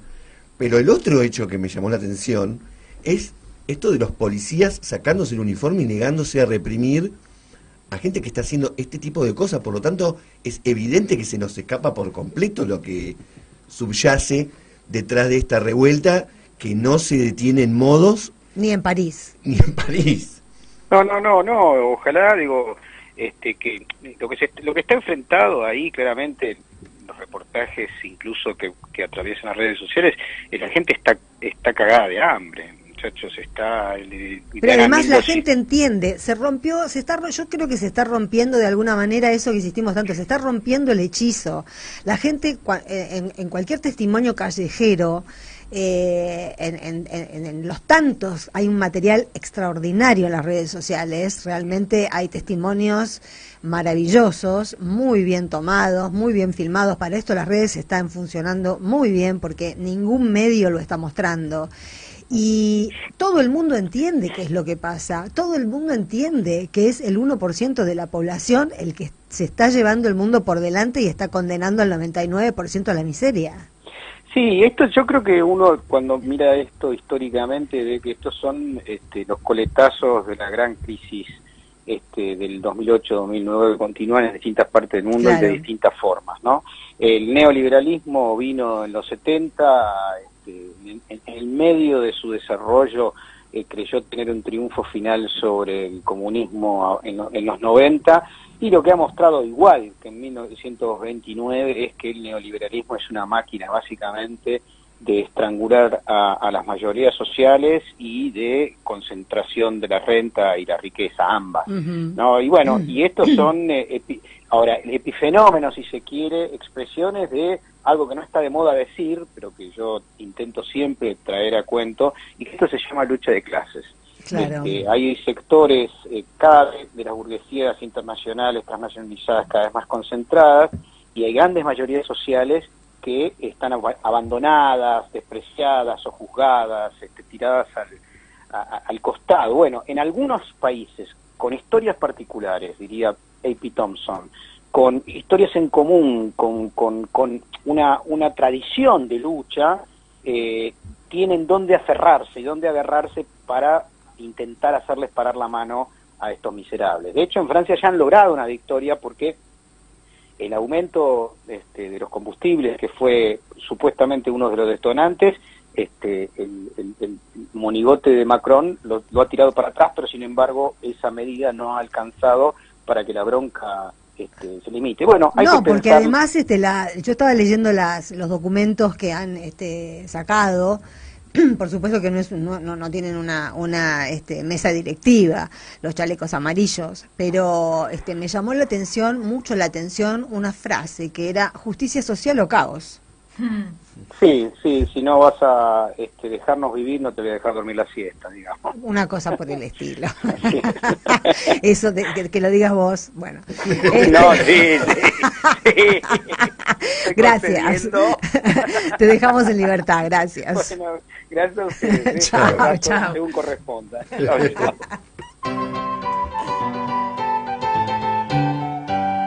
Radio H, enseñándole a Cortázar a jugar a la rayuela. Radio H. Comienzo de espacio publicitario. Si vas a estudiar un idioma, hacelo con la mejor calidad académica. CUI, Centro Universitario de Idiomas. Inglés, francés, portugués, italiano, alemán, chino, japonés, ruso y muchos más. Certificados y diplomas UBA. Informes en www.cui.edu.ar o al 53 52 8000. Nuevas voces, información, entrevistas, actualidad. Todo en un solo lugar. Escuchá Radio H.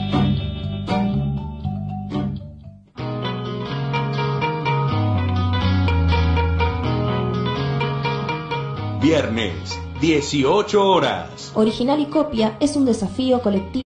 17 horas.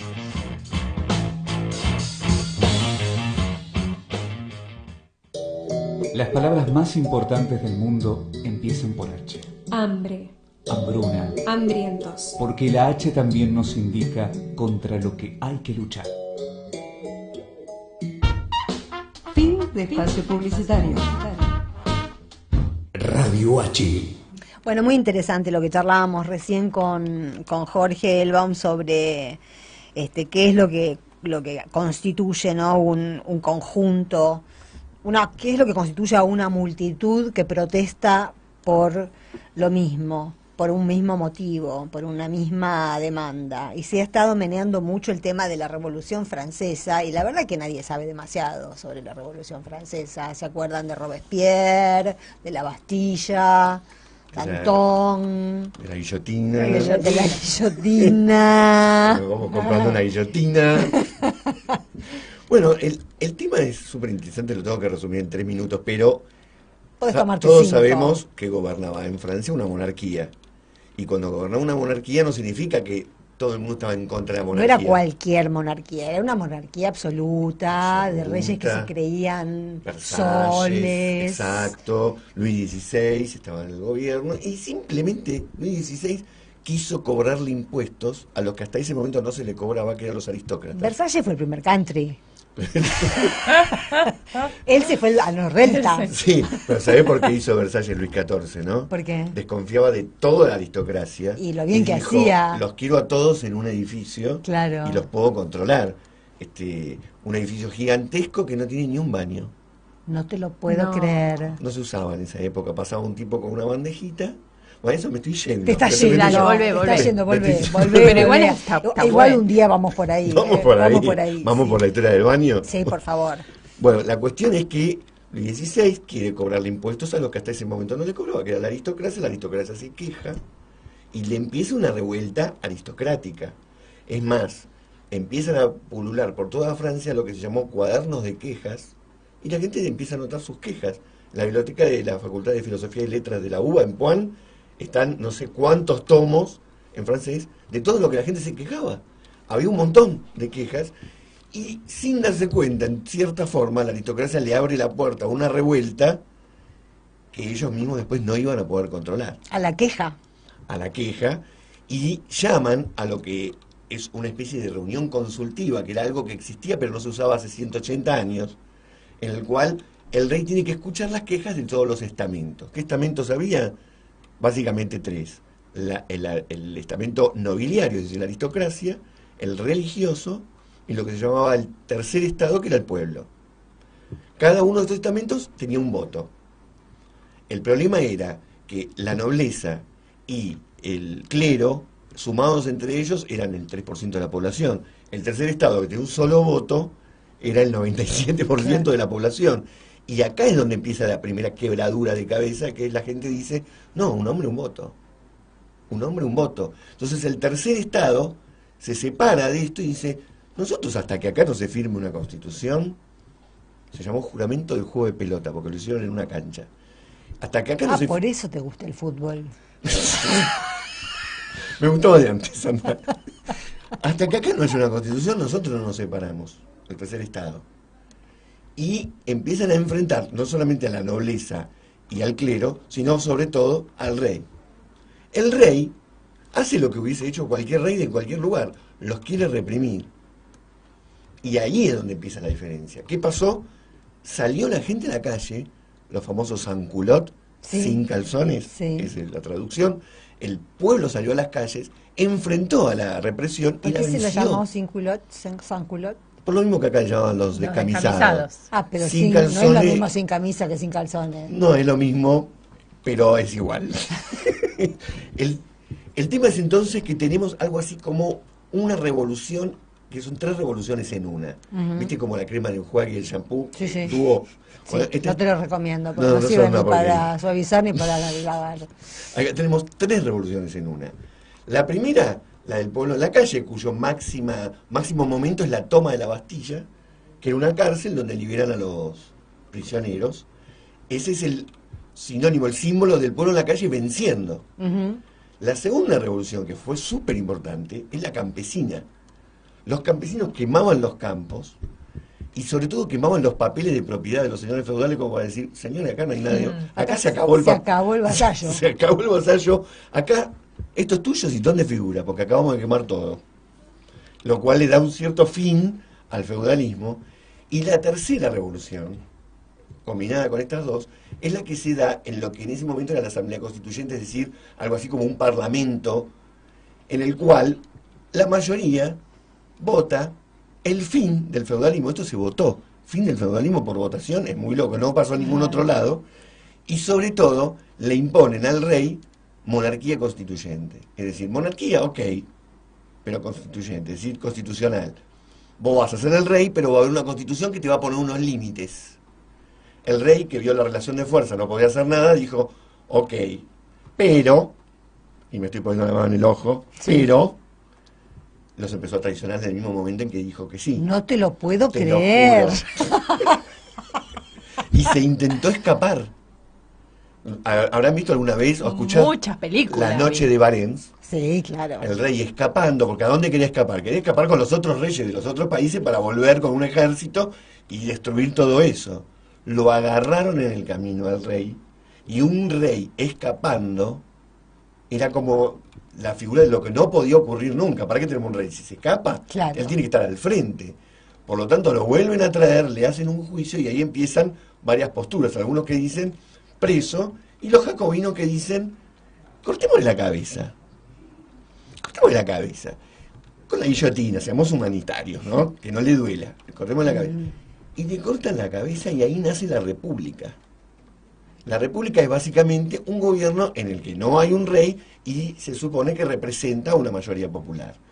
Por lo tanto, se combinó una inicial revuelta aristocrática que luego quedó superada por completo, una revuelta campesina que había habido muchas, pero esta fue virulenta, una revuelta popular que también había habido muchas, pero el tercer elemento, que todas estas revueltas convergieron en un acto de formación de un nuevo gobierno. Y ahí empezó la Revolución Francesa, que se vio arrinconada. Esto ya empieza otra historia, ¿no? ¿Cuántos años duraron, digamos, las secuelas de lo que estás contando hasta que se logró cierta estabilización? Porque hubo refriegas durante décadas. Sí, porque efectivamente invadieron muchos países monárquicos a Francia. Robespierre, por un gobierno durísimo, se llamaba el terror, para luchar contra ellos, se bancaban a Robespierre porque si no el peligro inminente era muy grande. Ahora Robespierre, la famosa paradoja de Robespierre es, Robespierre triunfa, forma ejércitos populares, algo único en esa época. Jamás a nadie se le ocurría darle armas al pueblo. Triunfa, pero su triunfo le trae su propia desgracia, porque terminado el peligro ya no se justificaba el terror. Y entonces también le cortan la cabeza a Robespierre. Ahí hay un leve proceso en el que toma el poder Napoleón, y Napoleón expande la Revolución Francesa a toda Europa.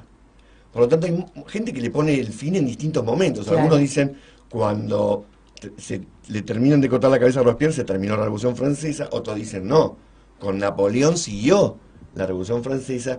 Lo cierto es que es difícil encontrar un punto. Lo Claro. que sí es verdad es que ya no se volvió hacia un sistema feudal y monárquico. Hubo de vuelta de reyes en Francia, pero ya las relaciones eran capitalistas, el feudalismo se había acabado. Esto continuará. Muy bien. Radio H. Culpa a la noche. Culpa a la playa. Y culpa a la lluvia.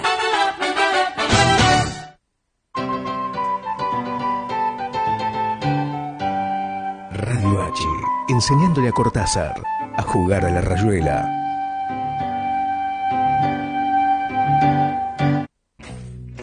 Las palabras más importantes del mundo empiezan por H. Discúlpame, pero la plata, la guita, la billulla y los morlacos no llevan H. Porque la H no tiene precio. Seguí escuchándonos por www.radioh.com.ar. Nos han enseñado que la H es muda. Demostremos lo contrario. Las palabras más importantes del mundo empiezan por H. Hambre. Hambruna. Hambrientos. Porque la H también nos indica contra lo que hay que luchar. Radio H. Radio H, H con todas las letras. con todas las letras.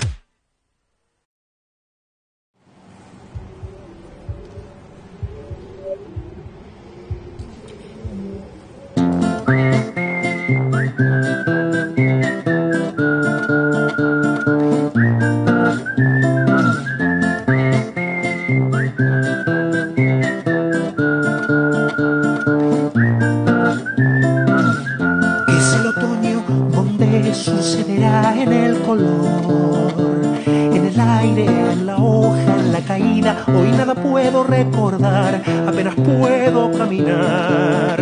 Era un pie detrás del otro, o era encima una canción, un eco, un gesto, una señal. Ya no sé qué fue cierto, qué mentira. Algo pasó que lo olvidé, que veo el recuerdo y que lo siento como a un resucitado entre los muertos. No sé por qué, ya lo olvidé. No importa que olvidé, solo lo olvido. Siempre luché por recordar. Ay, qué buen regalo es olvidar un sobre abierto, un escalón. Hay cosas que prefiero no ligar, como una cuerda y un puñal. Hoy siento que me protege el olvidar. Que el olvido es un regalo a veces. Cuánta verdad estábamos diciendo, ¿no? Y que a veces nos protege el olvidar. Bueno, el que decía y cantaba esto hace un tiempo ya es Gabo Ferro, y tenemos mucha ganas de escuchar lo que está diciendo y cantando ahora el señor Gabo Ferro, a quien tenemos en línea. Buenas tardes. Buenas tardes, chicas, ¿qué tal? Qué gusto. Hola, Gabo. Muy bajo. Nos escucha, dice que muy bajo. Vamos a ver si solucionamos. Ahí va mejor. Esa, que hay que pedir nada más. Pide y te será dado. Estábamos diciendo, Gabo Ferro, cuánta verdad en aquella letra. Sí, y un poco con culpa, porque siempre, en realidad, trabajé con la memoria y con la recuperación de la memoria, y que frente a ciertas coyunturas de la vida misma uno sienta que justamente, que paradójico, el olvido sea como un regalo, ¿no? Sí, aun cuando defendamos la memoria. Sí, evocamos, cuando decimos esa frase, evocamos otras instancias de la vida, otros planos, lo que te hace olvidar los resentimientos, lo que te hace olvidar el dolor, lo que te hace olvidar, pasar a otro, dar vuelta a la página de alguna manera, ¿no? Sí, dale que sí. Bueno, Gabo Ferro, te llamamos por lo nuevo tuyo, que todavía no hemos escuchado, pero que ya nos estamos imaginando. Te llamamos por Loca. Exactamente. Bueno, Loca empezó como una especie de trabajito teórico, que cuando me empecé a trabajar un poco con la apropiación de la voz en femenino de las primeras cantantes del tango canción, allá por la década del 20-30, y en un momento, cuando empecé a escuchar todas estas canciones, dije, esto es buenísimo, tiene que ser un ensayo cantado. Y después, cuando seguí investigando y empecé a desarrollar, dije, esto no tiene que ser un ensayo, esto, solo el peso que tienen estas canciones hoy hace que toda la literatura y todo el marco teórico sea puro ruido. Y ahí empecé a descubrir, con ayuda de cierta bibliografía y un poquito de revisar la cosa, que estas chicas durante estas 2 décadas fueron digamos quienes mandaban en la radio, en la discográfica, quienes mandaban en las giras. Inclusive Azucena, por ejemplo, una de ellas hizo una gira aún más grande que la de Gardel en la misma década, y me llamaba la atención justamente esto. Esta era la primera pregunta: ¿cómo puede ser que todos conocemos un tema de Libertad Lamarque, un tema de Tita, un tema de Ada Falcón, pero está invisibilizado esta cuestión de que hasta que ingresan los dúos de varones a mediados de los 40, ellas mandaban? ¿Vos decís que mandaban? Sí, ahí no lo digo yo, desde ya, no sé, en la historia del tango, los 20 volúmenes, el número 13 de Estela dos Santos, de Querito Corregidor, ella lo demuestra ahí muy seriamente. Ajá, y este dato de que Azucena Maizán hizo una gira más grande que la de Gardel es buenísimo. Está ahí también, bueno, y la cantidad de discos que grababan, porque no es como hoy se entiende el mercado, digamos, la cuestión era la radio. Donde la radio no llegaba, iba el disco. Y para acompañar en general ambas cosas estaba la gira. Claro, y sin embargo estamos hablando de un género que, como bien vos decís ahí un poco en un trabajo teórico con el que presentás el espectáculo, nació macho. Es que el tango justamente dice eso. El tango, una de las cosas fundacionales del tango, dice, yo crecí en tangos porque el tango es macho. Digamos, está esa idea de que el tango es macho, y hay ciertas trampas en estos discursos, porque casi todas ellas empiezan a cantar vestidas como varón, dragueadas de varón, y enunciando en masculino. Y hay un momento donde sucede, que es ahí donde pongo el ojo, donde ellas se apropian de su persona en femenino y empiezan a marcar cierto universo femenino, si bien en mayoría escrito por varones, pero ellas cantan en una primera persona en femenino, que también es interesante para ver cómo el varón imagina o desea a esa mujer, al menos desde la literatura del tango. Ah, eso está guay. ¿Y qué encontraste? En general, ¿qué elegiste? A lo mejor... No, a ver, lo que me interesaba, busqué las más paradigmáticas, porque había cantidades de verdad, y de ahí los temas que más marcaban el escenario, tanto de género, sino también de política de clase. Ajá. Por ejemplo, ciertas propuestas para lo que sea, propuestas amorosas o eróticas, pero no es la misma la propuesta que puede hacer alguien que, por ejemplo, en Pedime lo que querés, muy célebre por Tita, donde le ofrece un departamento alfombrado, etcétera, etcétera, y una propuesta más campera donde le propone una cocina con una palangana para que se lave. Entonces eso también está, y eran tangos muy visitados por ellas. Y después está el que vos elegís para dar nombre al espectáculo. Sí, que no es solo eso, digamos, hay una recurrencia en muchas de los tangos elegidos. Son sacados de películas, estrenados en las películas porque también había un giro interesante. Toda actriz devenía cantante o cantaba, ¿sí? Por eso tenemos también cantando a Aida Luz, a Paulina Singerman, por ejemplo, pero ninguna cantante devenía actriz. Por eso casi no hay trabajos actorales de Azucena Maizani o de Rosita Quiroga. Entonces, en casi todas esas películas, Tania, por ejemplo, hay una escena donde quien está poniendo el espectáculo en el cabaret le dice, usted es una loca. Y ella le dice, ya me lo figuraba. Y donde hay como un lugar de apropiación, de autorreconocimiento, que la mujer que sale por fuera de la normatividad de esas décadas es considerada una loca por defecto. Claro. Pero puesto, al menos en el tango de Libertad Lamarque y en esta escena que vos narrás, como dado vuelta el sentido. Puesto digamos, como loca y a mucha honra. Eso. Loca y qué. Es como decir yegua y a mucha honra. A ver, qué casualidad que vengo a traer este tema, en este momento vengo a sacar a estas chicas. Digamos, yo hace muchos años que estoy trabajando con la cuestión de género, cuando escribí, no sé, desde El amigo de mi padre hasta Costurera Carpintero u otras tantas páginas. Yo sigo trabajando, me interesa mucho desde la cuestión de la canción y desde el formato de la literatura musical, trabajar la cuestión de género. Hace tiempo que estaba buscando otra manera de ver cómo podía ser o seguirla trabajando sin escribir canciones que tengan eso en primer plano. Todas mis canciones lo tienen eso en bajo profundo, sin duda.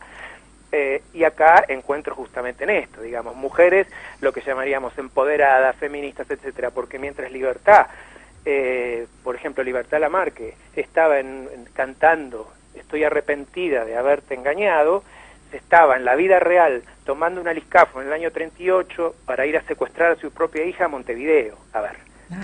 Entonces, esos chispazos y esos desencuentros entre la mujer real y la mujer encarnada detrás de la literatura del varón, es lo que a mí me interesa también que sea visto.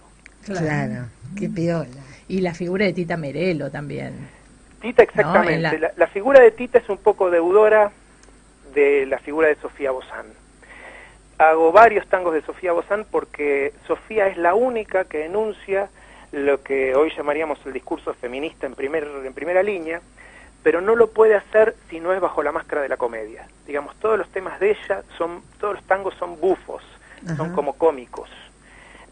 Y ese es el único momento donde ella dice, yo voy de contramano y vivo contravención, a mí, o si vos me querés,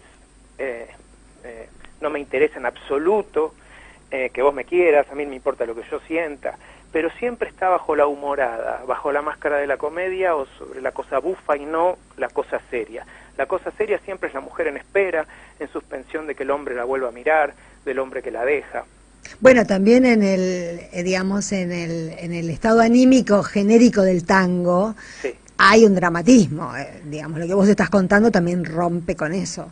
Exactamente, por eso hay cantidades de cosas, por eso me parecía más interesante desagregar toda esta teoría que estamos así, que estoy así garabateándoles, digamos, para que solo exponer estas 22 canciones que exponemos junto a mi socio, porque aparte lo que me interesaba, yo vengo de cierta música académica o de la música popular, y me estaba metiendo con el tango, que si bien en casa se escuchó de toda la vida, y soy porteño, yo no tengo una formación dentro del tango. Claro.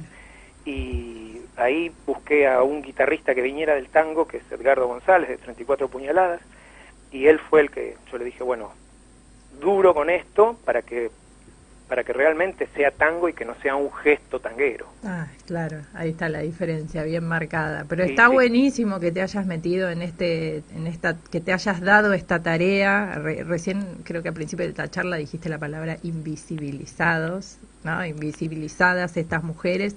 De hecho, yo pensaba, mirá cómo las recordamos, son las cancionistas, no son, ni siquiera les damos la categoría de tangueras, quedaron como cancionistas. Sí, Otra y además- cosa aparte.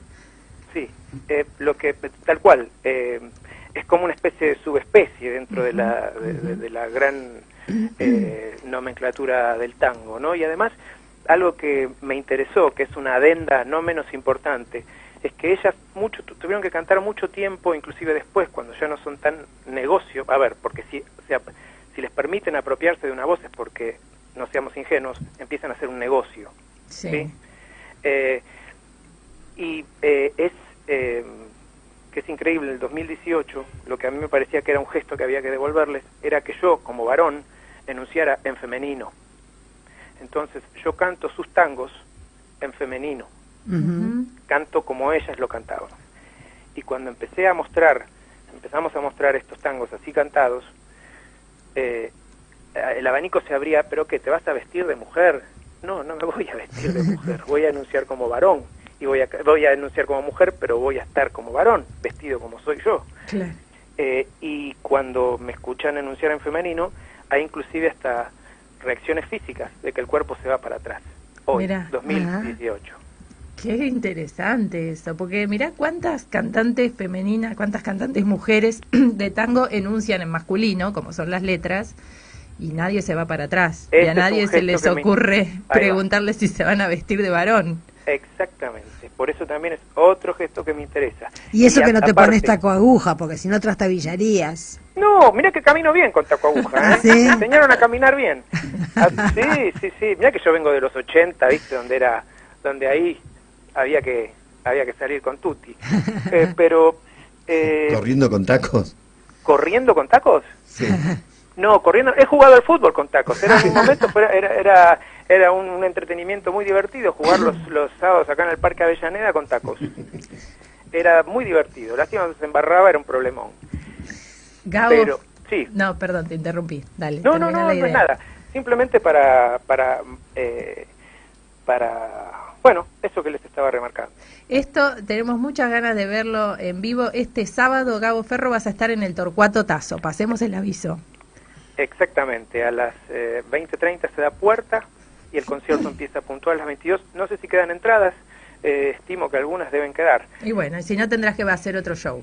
Y hay muchas Repetir. propuestas, sí. Ahí está. Y paradójicamente más para salir al exterior que acá. No intento hacer carrera dentro del tango, pero bueno, parece que este gesto de celebrar a estos primeros momentos de apropiación de la persona en femenino Y de claro. estas chicas, realmente se haga un disco doble porque tenemos tantas canciones pero bueno, algo vamos a hacer. Bueno, mira, Felicitaciones y un gusto hablar con vos, Gabo. Gracias como siempre y gracias a ustedes por el interés. te despedimos escuchando la primera, loca, Libertad Lamarque. Ahora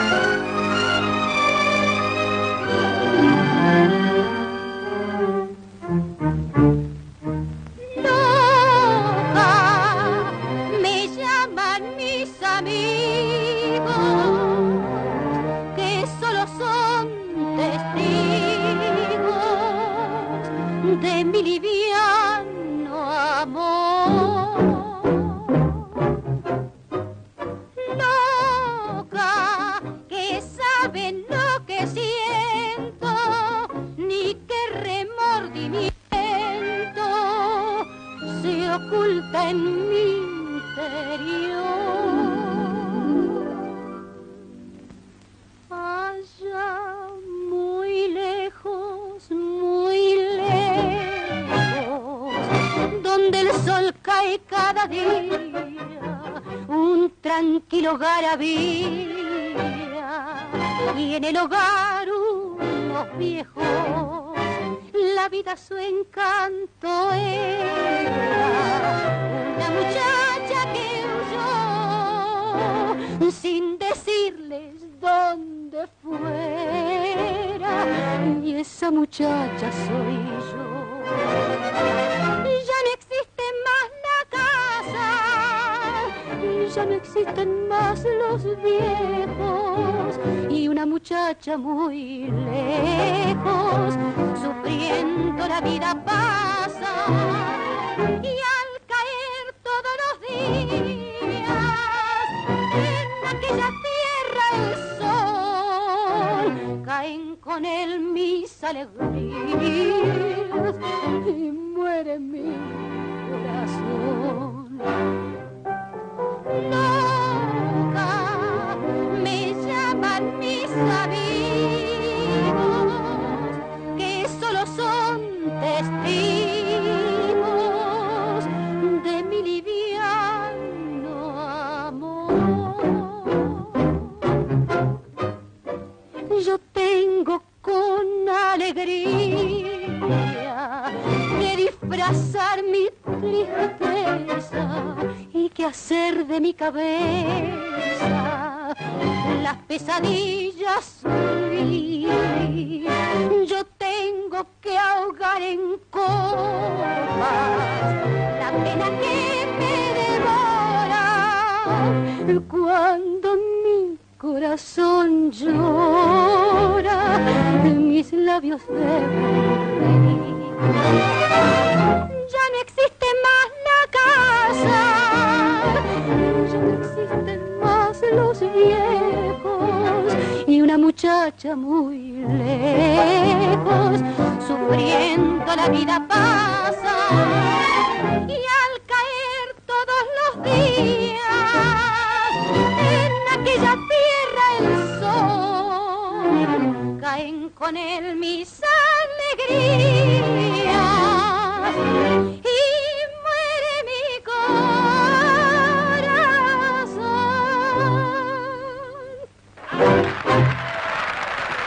¡Qué preciosura! ¡Qué preciosura! Bueno, vamos a hacer la pastilla literaria, que no la hicimos en el programa pasado porque no tuvimos tiempo, estuvimos muy frenéticos. En realidad se nos acaba de caer una nota, así que le hacemos... Hace falta contar todo, Sandra. A mí me gusta contar todo y compartir todo con la gente.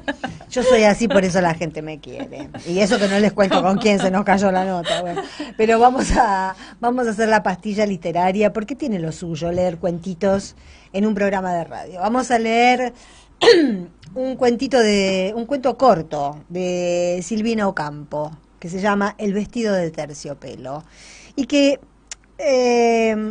tiene bastantes claves para entender qué siente un gorila frente a alguien de piel oscura que llega del conurbano. Esa es la bajada que le hacemos a este cuento, que comienza diciendo: sudando, secándonos la frente con pañuelos que humedecimos en la fuente de la Recoleta, llegamos a esa casa con jardín de la calle Ayacucho. ¡Qué risa! Subimos en el ascensor al cuarto piso.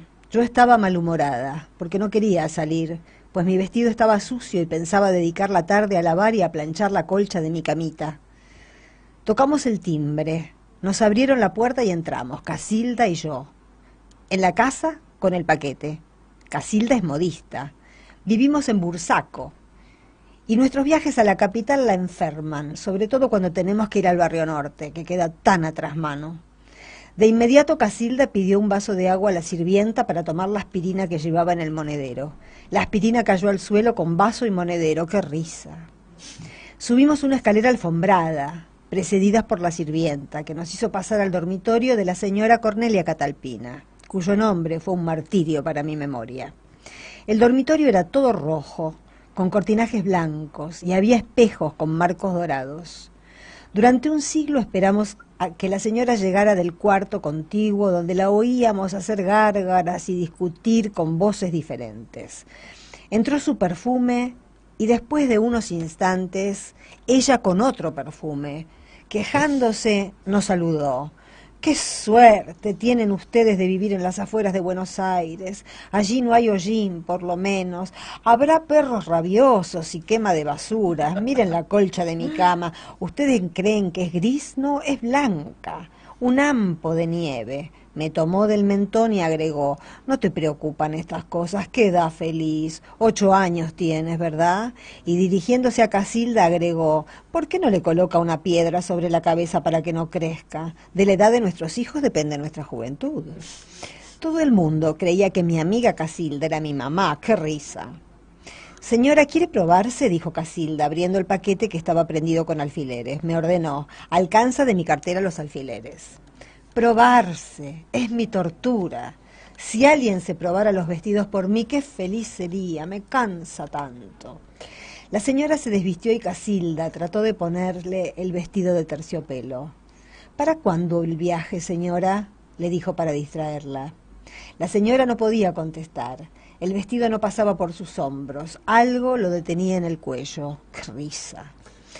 El terciopelo se pega mucho, señora, y hoy hace calor. Pongámosle un poquito de talco. Sáquemelo, que me asfixio, exclamó la señora. Casilda le quitó el vestido y la señora se sentó sobre el sillón, a punto de desvanecerse. ¿Para cuándo será el viaje, señora?, volvió a preguntar Casilda para distraerla. Me iré en cualquier momento. Hoy día con los aviones uno va y viene cuando quiere. El vestido tendrá que estar listo. Pensar que allí hay nieve, todo es blanco, limpio y brillante. Se va a París, ¿no? Iré también a Italia. ¿Vuelva a probarse el vestido, señora? Enseguida terminamos. La señora asintió dando un suspiro. Levanté los 2 brazos para que le pasemos primero las 2 mangas, dijo Casilda, tomando el vestido y poniéndoselo de nuevo. Durante algunos segundos Casilda trató inútilmente de bajar la falda para que resbalara sobre las caderas de la señora. Yo la ayudaba lo mejor que podía. Finalmente consiguió ponerle el vestido. Durante unos instantes la señora descansó extenuada sobre el sillón.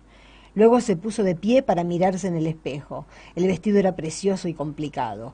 Un dragón bordado de lentejuelas negras brillaba sobre el lado izquierdo de la bata. Casilda se arrodilló mirándola en el espejo y le redondeó el ruedo de la falda. Luego se puso de pie y comenzó a colocar alfileres en los dobleces de la bata, en el cuello, en las mangas. Yo tocaba el terciopelo, era áspero cuando pasaba la mano para un lado y suave cuando la pasaba para el otro. El contacto de la felpa hacía rechinar mis dientes. Los alfileres caían sobre el piso de madera y yo los recogía religiosamente uno por uno. ¡Qué risa! ¡Qué vestido! Creo que no hay otro modelo tan precioso en todo Buenos Aires, dijo Casilda, dejando caer un alfiler que tenía entre sus dientes. ¿No le agrada, señora? Muchísimo. El terciopelo es un género que más me gusta. Los géneros son como las flores, uno tiene sus preferencias. Yo comparo el terciopelo a los nardos. ¿Le gusta el nardo? Es tan triste, protestó Casilda. El nardo es mi flor preferida y sin embargo me hace daño. Cuando aspiro su olor me descompongo. El terciopelo hace rechinar mis dientes, me eriza, como me erizaban los guantes de hilo en la infancia, y sin embargo para mí no hay en el mundo otro género comparable. Sentir su suavidad en mi mano me atrae, aunque a veces me repugne. ¿Qué mujer está mejor vestida que aquella que se viste de terciopelo negro? Ni un cuello de puntilla le hace falta, ni un collar de perlas. Todo estaría de más. El terciopelo se basta a sí mismo.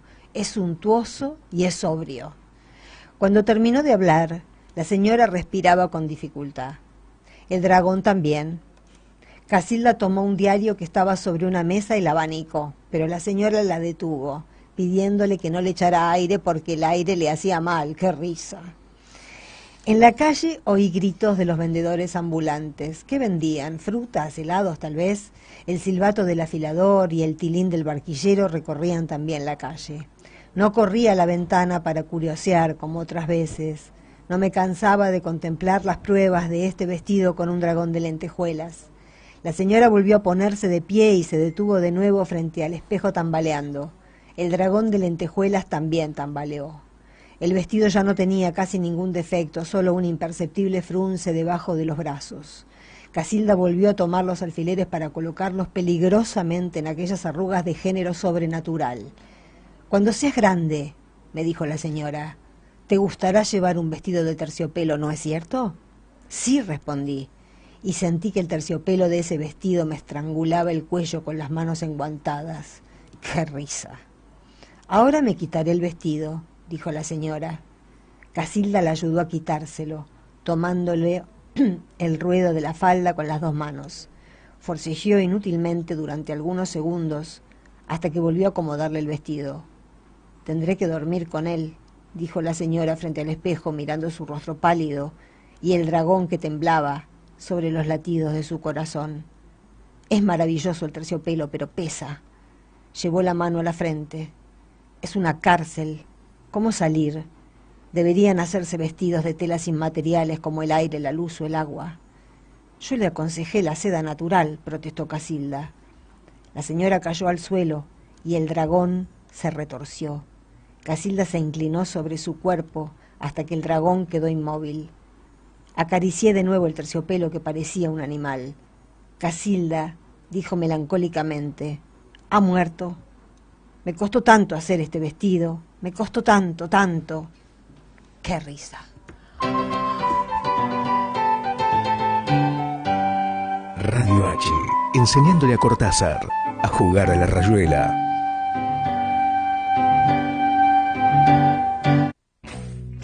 Las palabras más importantes del mundo empiezan por H. Discúlpame, pero la plata, la guita, la billulla y los morlacos no llevan H, porque la H no tiene precio. Seguí escuchándonos por www.radioh.com.ar. Radio H. Radio H. H con todas las letras. Con todas las letras. Bueno, me acaban, el cuento de Silvino Campo es maravilloso porque bueno, retrata estas dos mujeres y esta niña ya curada de espanto, y sin ningún tipo de piedad, que se cría en Bursaco, y a la que todo le da risa, y Casilda, que no deja exteriorizar su furia con la señora de la calle Ayacucho, pero que lo único que lamenta de que la señora se haya muerto es que trabajó mucho en el vestido y no se lo van a pagar. Me acaban de decir que Macron dio una conferencia de prensa en París y que por lo pronto ya aumenta 100 euros el salario mínimo. Así que bueno, hay que ver si esto conforma a los chalecos amarillos o van por mucho más que esta limosna. Como sea, hay que romper todo. Dice Viñeski. Nosotros nos reencontramos el lunes que viene, posiblemente sea el último programa de este ciclo que hemos hecho durante estos 2 meses, que nos ha encantado hacer, nos sigue encantando, y por los rebotes que tenemos sabemos que del otro lado también gustó. Así que hasta el lunes a las 3 de la tarde por Radio H.